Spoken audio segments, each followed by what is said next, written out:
কাতারে যুক্তরাষ্ট্রের আল উদাইদ বিমান ঘাঁটিতে হামলা চালিয়েছে ইরান। ইরানের 3টি পরমাণু স্থাপনায় মার্কিন হামলার 3 দিন না পেরোতেই এই হামলা চালালো তেহরান।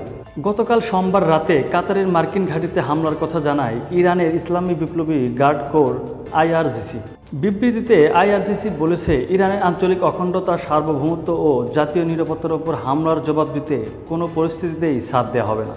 এ হামলা ভ্রাতৃপ্রতিম কাতার বা দেশটির জনগণের বিরুদ্ধে নয় বলে জানিয়েছে ইরানের সর্বোচ্চ নিরাপত্তা পরিষদ। তারা বলেছে, আবাসিক এলাকা থেকে দূরের মার্কিন ঘাঁটিতে এ হামলা চালানো হয়েছে।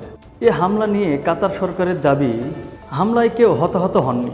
আল উদাইদ বিমান ঘাঁটি এলাকায় শনাক্ত হওয়া ক্ষেপণাস্ত্রগুলো আকাশে থাকতেই ধ্বংস করা হয় বলে জানান কাতারের প্রতিরক্ষা মন্ত্রী শেখ সৌদ বিন আব্দুল রহমান। পরে কাতারের পররাষ্ট্র মন্ত্রণালয় বিবৃতিতে জানায়, নিরাপত্তা পরিস্থিতি স্থিতিশীল রয়েছে, এ নিয়ে উদ্বেগ হওয়ার কোনো কারণ নেই।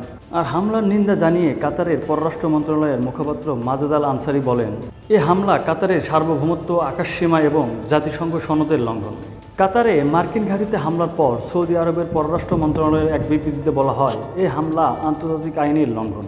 এ হামলার নিন্দা জানিয়েছে আরব আমিরাতও। আমিরাতের পররাষ্ট্র মন্ত্রণালয় বলেছে, কাতারের সঙ্গে পূর্ণ সংহতি রয়েছে তাদের।